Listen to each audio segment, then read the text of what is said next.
إن الحمد لله نحمده ونستعينه ونستغفره ونعوذ بالله من شرور أنفسنا ومن سيئات أعمالنا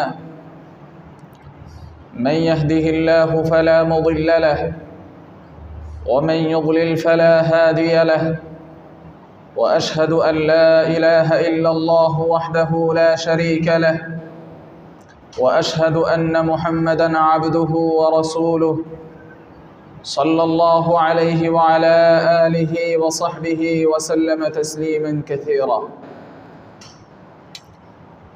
সকল প্রশংসা মহান মহিয়ান আল্লাহর জন্য। আমরা তার প্রশংসা করছি, তার কাছেই সাহায্য চাই, তার কাছেই ক্ষমা প্রার্থনা করছি। আমরা আল্লাহর কাছে আশ্রয় চাচ্ছি আমাদের নফসের অকল্যাণ থেকে এবং সমস্ত মন্দ কর্ম থেকে। আল্লাহ যাকে পথ প্রদর্শন করেন তাকে কেউ পথহারা করতে পারে না। আল্লাহ যাকে পথহারা করেন তাকে কেউ পথ দেখাতে পারে না। সাক্ষ্য দিচ্ছি আল্লাহ ছাড়া কোনো ইলাহ নেই, তিনি একক, তার কোনো শরীক নেই। সাক্ষ্য দিচ্ছি মুহাম্মদ সাল্লাল্লাহু আলাইহি ওয়াসাল্লাম তার বান্দা ও রাসূল। দরুদ ও সালাম নবীজি সাল্লাল্লাহু আলাইহি ওয়াসাল্লামের প্রতি, তার সকল সাহাবাগণের প্রতি এবং তাদের অনুসারীদের প্রতি। আল্লাহর বান্দাগণ, মহান মহিয়ান আল্লাহকে ভয় করুন, মহান মহিয়ান আল্লাহর নৈকট্য অর্জন করুন। জেনে রাখুন, এই দুনিয়া হচ্ছে অস্থায়ী ভোগের সামগ্রী। এই দুনিয়া কারো জন্য স্থায়ী হয় না, সে যে কেউ হোক না কেন, কারো জন্য এই দুনিয়া স্থায়ী হয় না। মানুষের জীবন, মানুষের হায়াত খুবই ছোট। মানুষের জীবনের শেষ হচ্ছে মৃত্যু, তারপর হিসাব, তারপর হয়তো মানুষ দুর্ভাগা অথবা মানুষ হয় সৌভাগ্যবান। রাসূলুল্লাহ সাল্লাল্লাহু আলাইহি ওয়াসাল্লাম বলেছেন, যা জামিউত তিরমিজিতে 2377 নম্বর হাদিসে এসেছে, মালি ওয়ালিদ দুনিয়া মা আনা ইল্লা কারাকিবিন ইস্তাযাল্লা তাহতা শাজারাতিন সুম্মা রাহা ওয়া তারাকাহা। নবীজি সাল্লাল্লাহু আলাইহি ওয়াসাল্লাম বলেন, দুনিয়ার সাথে আমার কি সম্পর্ক? দুনিয়ার সাথে আমার কি সম্পর্ক?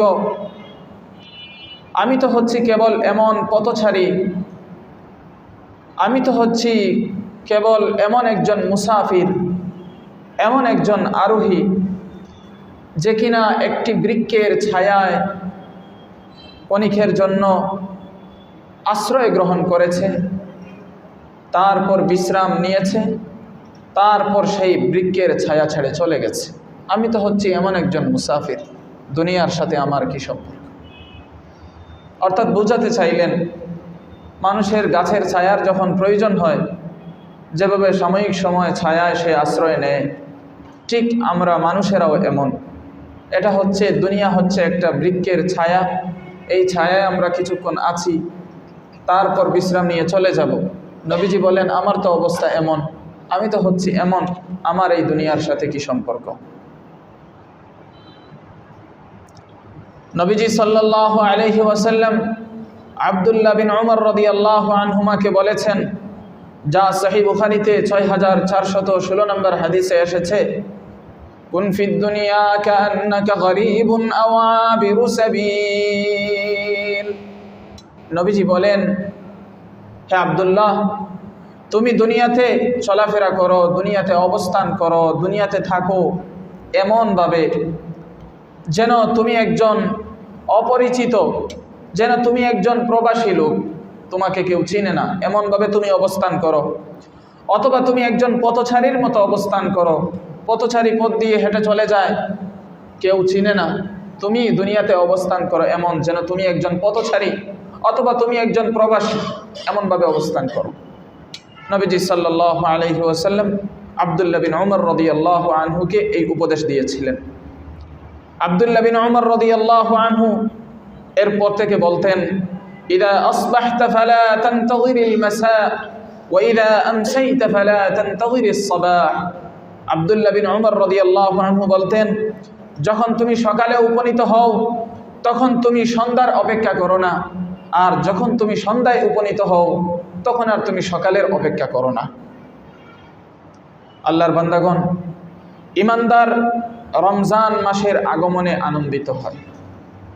রমজান মাস যখন আসে তখন ইমানদার আনন্দিত হয়, আর ইমানদার রমজান মাসের বিচ্ছেদে, রমজান মাসের চলে যাওয়াতে সে ব্যথিত হয়, সে চিন্তিত হয়। এটা হচ্ছে একটা স্বভাবগত বিষয়, স্বাভাবিক একটা বিষয়। হাসান বসরি রাহিমাহুল্লাহ বলতেন, ইয়া আদম ইন্নামা আনতা আইয়াম কুল্লামা যাহাবা ইয়াওমুন যাহাবা বা'দু। হে আদম সন্তান, তুমিই তো দিন, তুমিই তো কাল, তুমিই তো যুগ। যখন তোমার একটা দিন চলে গেল তখন যেন তোমার একটা অংশ চলে গেল। এই যে অনুভূতি, একটা দিন চলে যাওয়া, একটা অংশ চলে যাওয়া, এই যে অনুভূতি, এই অনুভূতি বিশাল এক অনুভূতি, যা আমাদের প্রত্যেকের অন্তরে পাওয়া উচিত। আমাদের প্রত্যেকের অন্তরে এটা থাকা উচিত, আমার জীবনের একটা দিন চলে গেল মানে আমার একটা অংশ চলে গেল। এটা রমজানেও থাকা উচিত, এই অনুভূতিটা রমজানের বাহিরেও এই অনুভূতিটা থাকা উচিত। তো জীবনটা হচ্ছে খুবই ছোট, আল্লাহর বান্দাগণ, জীবন হচ্ছে খুবই ছোট। সুতরাং এই ছোট্ট জীবনকে উদাসীনতার মাধ্যমে, গাফলতের মাধ্যমে আর ছোট না বানাই। দুনিয়ার সাথে যুক্ত হয়ে, দুনিয়ার ব্যস্ততায় লিপ্ত হয়ে এই ছোট্ট জীবনকে আর অতি ছোট না বানাই। মহান মহিয়ান আল্লাহ, তিনি হচ্ছেন সর্বাধিক সত্য উপস্থাপনকারী, তিনি সর্বাধিক সত্যবাদী।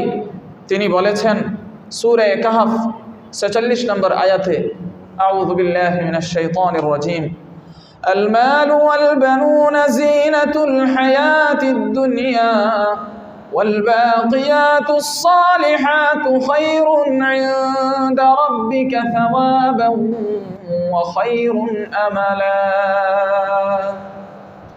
আল্লাহ বলছেন, সম্পদ, সন্তান, এগুলো হচ্ছে দুনিয়ার জীবনের শোভা সৌন্দর্য। সম্পদ, সন্তান দুনিয়ার জীবনের শোভা সৌন্দর্য, আর চিরস্থায়ী নেক কর্মসমূহ, চিরস্থায়ী নেক কাজসমূহ, চিরস্থায়ী নেক আমলসমূহ আপনার রবের কাছে সওয়াব হিসাবে উৎকৃষ্ট এবং আশা পোষণের দিক দিয়েও উৎকৃষ্ট। নিঃসন্দেহে রমজানের চলে যাওয়াতে শুধু কান্নার ভান করা এটা ব্যক্তিকে উপকৃত করে না। যে রমজান চলে যাচ্ছে, হালকা কৃত্রিমভাবে হাহুতাশ করলাম, এই শুধু কৃত্রিম হাহুতাশের দ্বারা ব্যক্তিকে কোনো ফায়দা দেবে না। নবীজি সাল্লাল্লাহু আলাইহি ওয়াসাল্লাম বলেছেন, যা আল আদাবুল মুফরাদে ৬৪৮ নম্বর হাদিসে এসেছে, শাকিয়া আবদুন আদরাকা রমাদান ফানসালাখা মিনহু ওয়া লাম ইগফার লাহ। নবীজি বলেছেন, এমন বান্দা দুর্ভাগা, হতভাগা, যে রমজান পেল, তারপর তার থেকে রমজান চলে গেল অথচ তাকে ক্ষমা করা হলো না। সেই বান্দা হচ্ছে হতভাগা বান্দা, দুর্ভাগা বান্দা। তো যে ব্যক্তি রমজান পেল, রমজান তাকে পেয়ে গেল, সে রমজানকে পেল এবং পুরা মাস সুযোগ পাওয়ার পরেও তার গুনাহ মাফ করাতে পারল না, সে বিশাল এক বিপদের মাঝে আছে। কারণ নবীজি সাল্লাল্লাহু আলাইহি ওয়াসাল্লাম এমন ব্যক্তির ব্যাপারে বদদুআ করেছেন। জিবরিল আমিন বলেছেন এমন ব্যক্তি দুর্ভাগা, আর নবীজি বলেছেন আমিন। যে নবীজি অকল্যাণের ক্ষেত্রে দোয়া করেছেন। এটা যিনি রহমতুল্লিল আলামিন, তিনি এই জায়গাটায় এসে বদদোয়া করেছেন। জিবরিল আমিন বদদোয়া করেছেন, নবীজি বলেছেন আমিন, কবুল হয়ে গেছে। অতএব রমজান পেয়ে যদি আমরা গুনাহ ক্ষমা করাতে না পারি, আর মাত্র হাতে গোনা 2 থেকে 3 দিন আছে, এর ভিতরে যদি ক্ষমা করাতে না পারি তাহলে দুর্ভাগা হতভাগা সাব্যস্ত হতে হবে। অতএব আমার মুসলমান ভাইয়েরা, এই বিষয়ে আমাদের প্রত্যেকের সতর্ক থাকা উচিত। আর কিছু হোক না হোক, এটাই আমাদের সবচেয়ে বড় জিনিস যে আমরা ক্ষমা লাভ করব। এজন্য বেশি বেশি দোয়া করেন, আল্লাহুম্মা ইন্নাকা আফুউন কারীম তুহিব্বুল আফওয়া ফাআফু আন্নী। হে আল্লাহ, নিঃসন্দেহে আপনি ক্ষমা করতে পছন্দ করেন, আপনি মহান ক্ষমাশীল, আপনি মহান ক্ষমাশীল, আপনি ক্ষমা করতে পছন্দ করেন, সুতরাং আমাকে আপনি ক্ষমা করে দিন। এই দোয়া বেশি বেশি পাঠ করতে থাকেন, বলতে থাকেন, কায়মানুবাক্যে বিনয়ের সাথে আবেগাপ্লুত হয়ে আল্লাহর দরবারে রোনাজারি করতে থাকেন, কান্নাকাটি করতে থাকেন, বলতে থাকেন। আশা করা যায় আল্লাহ রাব্বুল আলামিন আমাদেরকে ক্ষমা করে দেবেন। আমার মুসলমান ভাইয়েরা, আমাদের এই জুমা অবশ্যই এই রমজানের শেষ জুমা। সুতরাং আপনারা আপনাদের এই রমজান মাসকে এবং আপনাদের যে পুরো রমজান ব্যাপী যে চেষ্টা, সাধনা, আমল, মুজাহাদা করেছেন, এগুলোকে সমাপ্ত করেন 2টা কাজের মাধ্যমে। কয়টা কাজের মাধ্যমে? এই রমজান মাসকে 2টা কাজের মাধ্যমে সমাপ্ত করেন। আর তো আছে 2-3 দিন। এই রমজান মাসকে 2টা কাজের মাধ্যমে সমাপ্ত করেন। 2টি গুরুত্বপূর্ণ কাজ, বিশাল কাজ, এই 2টা কাজের মাধ্যমে সমাপ্ত করেন। আর সেই 2টি কাজ হচ্ছে ইস্তিগফার এবং সাদাকাতুল ফিতর, আল্লাহর কাছে ক্ষমা প্রার্থনা করা এবং ফিতরা, সদকায়ে ফিতির দেওয়া। এই 2টা কাজের মাধ্যমে এই রমজানকে সমাপ্ত করেন। ওমর বিন আব্দুল আজিজ রাহিমাহুল্লাহ যখন খলিফাতুল মুসলিমিন ছিলেন, রাষ্ট্রনায়ক ছিলেন, তখন তার অধীনস্থ অঞ্চলগুলোতে লিখে তিনি নির্দেশনা পাঠিয়েছেন যে মানুষেরা যেন রমজান মাসকে খতম করে, রমজান মাসকে সমাপ্ত করে 2টি কাজের মাধ্যমে। একটি হচ্ছে ইস্তিগফার, ক্ষমা প্রার্থনা করা, আর আরেকটি হচ্ছে সাদকাতুল ফিতির আদায় করা। পারবেন তো ইনশাআল্লাহ? বেশি বেশি ক্ষমা প্রার্থনা করবেন, আল্লাহর কাছে ক্ষমা প্রার্থনা করবেন খুব বেশি করে, এবং সাদকাতুল ফিতির আদায় করবেন। ক্ষমা প্রার্থনা করবেন কারণ হচ্ছে বান্দা গুনাহ থেকে, ত্রুটি থেকে মুক্ত না। আমাদের গুনাহ হতেই থাকে, আমাদের গুনাহ হতেই থাকে, এবং আমরা যে সমস্ত আমলগুলো করি, এই আমলগুলির মাঝে আমাদের ত্রুটি বিচ্যুতি থাকেই। সুতরাং আমরা যে গুনাহগুলোতে লিপ্ত হয়ে গেছি, এবং এই বিশাল বিধান যে রমজানের রোজা পালন করা, এই যে বিশাল বিধান, এই বিশাল বিধান পালনে যে ত্রুটি হয়েছে আমাদের, সেই ত্রুটি থেকে ক্ষমা লাভ করার জন্য এবং গুনাহ মাফির জন্য আল্লাহর কাছে ক্ষমা প্রার্থনা করা, যে আল্লাহ, এই পবিত্র বরকতময় মাসেও আমাদের দ্বারা অনেক গুনাহ হয়ে গেছে, এবং যে বিধান রমজান মাসের রোজা পালন, সেই রোজাও যথাযথভাবে পালন করতে পারি নাই। এই জন্য তোমার কাছে ক্ষমা প্রার্থনা করছি। আস্তাগফিরুল্লাহ, ইন্নাল্লাহা গফুরুর রহিম। আস্তাগফিরুল্লাহ রাব্বি মিন কুল্লি যামবিন ওয়া আতুবু ইলাইহি ওয়া লা হাওলা ওয়া লা কুওয়াতা ইল্লা বিল্লাহিল আলিয়্যিল আযীম। আস্তাগফিরুল্লাহাল্লাযী লা ইলাহা ইল্লা হুয়াল হাইয়ুল কাইয়্যুম ওয়া আতুবু ইলাইহি ওয়া লা হাওলা ওয়া লা কুওয়াতা ইল্লা বিল্লাহিল আলিয়্যিল আযীম। এটা বেশি বেশি পাঠ করতে থাকবেন, দিল দিয়ে দিল লাগিয়ে পাঠ করবেন। ভাষা ভাষা শুধু পাঠ করবেন না, দিল লাগিয়ে মনোযোগ সহকারে পাঠ করবেন, এবং মনোযোগ সহকারে আল্লাহর কাছে উপস্থাপন করবেন, আল্লাহর কাছে চাইবেন। আল্লাহ আমাদের সবাইকে তৌফিক দান করুন। আমার ভাইয়েরা, রমজান মাসের আমলগুলোর মধ্যে থেকে একটি হচ্ছে রোজা, আরেকটি হচ্ছে তারাবিহ, আরেকটা হচ্ছে সাদাকা, কোরআন তিলাওয়াত, নফল ইবাদত, দোয়া, ক্ষমা প্রার্থনা করা, ইতিকাফ করা, লাইলাতুল কদর তালাশ করা। এগুলো হচ্ছে রমজান মাসের গুরুত্বপূর্ণ আমল। তো আমাদের জন্য উচিত হলো এই আমলগুলোতে যে সমস্ত ত্রুটি হয়েছে, যেসব দোষ হয়ে গেছে, যেসব খুঁত রয়ে গেছে আমলগুলো করতে গিয়ে, এবং যেসব ত্রুটি বিচ্যুতি ঘটে গেছে, এগুলোর জন্য আল্লাহর কাছে ক্ষমা প্রার্থনা করা। আল্লাহ আমাকে আপনাদেরকে বারাকা দান করুন। আল্লাহ রাব্বুল আলামিন আমাদেরকে কোরআনে কারিমে যা এসেছে যেই উপদেশমালা এসেছে এগুলো থেকে উপকৃত হওয়ার তৌফিক দান করুন। আমি আপনাদেরকে যা বলছি আপনারা শুনছেন, আল্লাহর কাছে ক্ষমা প্রার্থনা করছি আমার জন্য, আপনাদের জন্য, গোটা মুসলিম উম্মার জন্য। আল্লাহ রব্বুল আলামিন মহান ক্ষমাশীল, তিনি পরম দয়ালু, আমাদেরকে তিনি ক্ষমা করতে সক্ষম। এজন্য আমরা বিশাল মহান দুইটি কাজের মাধ্যমে রমজান সমাপ্ত করব। একটি কাজ হচ্ছে ইস্তিগফার করা, ক্ষমা প্রার্থনা করা আল্লাহর কাছে, আর দ্বিতীয়টি হচ্ছে আমরা সাদাকাতুল ফিতর আদায় করব। আল্লাহর বান্দাগণ, দ্বিতীয় যে কাজ, যে সাদাকাতুল ফিতর আদায় করা, যেটার মাধ্যমে আমরা রমজানকে সমাপ্ত করব, এটা নবী করিম সাল্লাল্লাহু আলাইহি ওয়াসাল্লাম ফরজ করেছেন।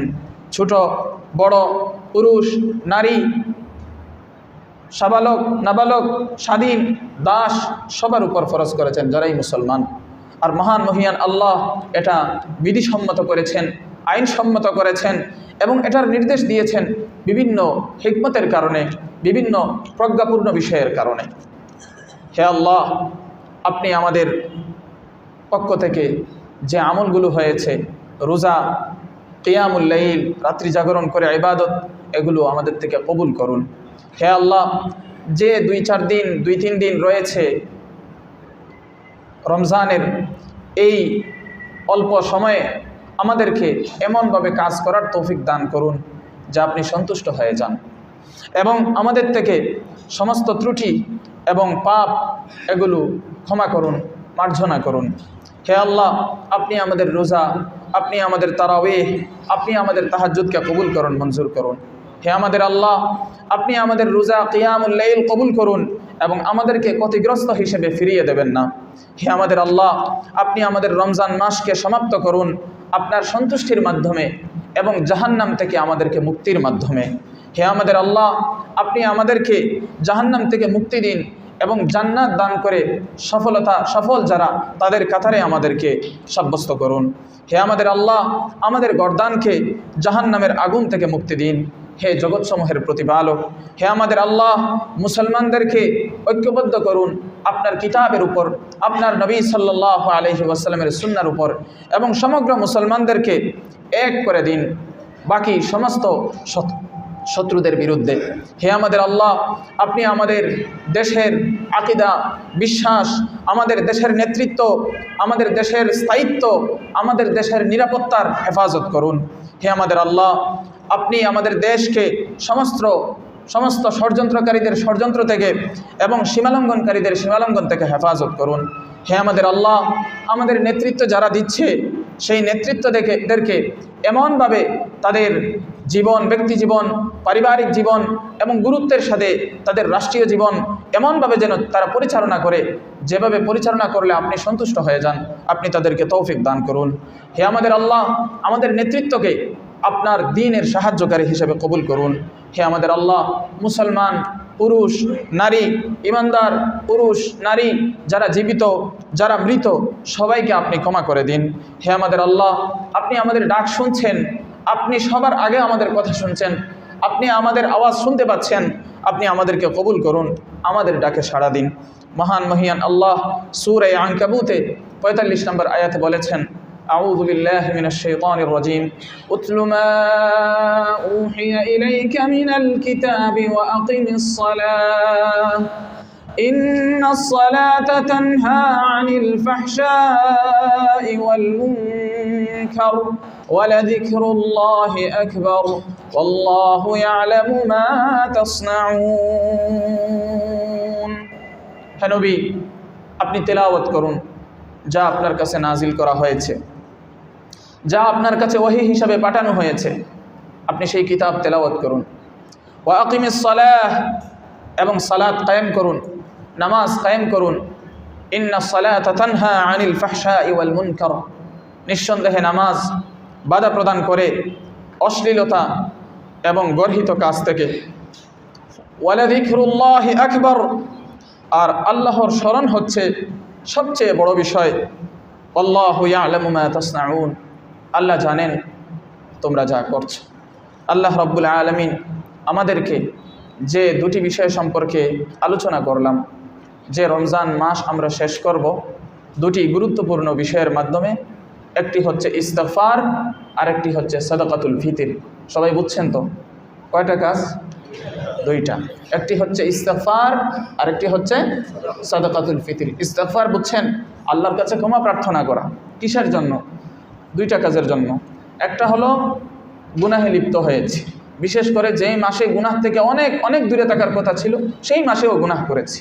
আর আরেকটা হলো যেই আমলগুলো করার কথা ছিল, বিশেষ করে রমজানের রোজা, সেই রমজানের রোজার মাঝেও আমরা ত্রুটি বিচ্ছুতি ঘটিয়েছি, এই জন্য ক্ষমা প্রার্থনা করা।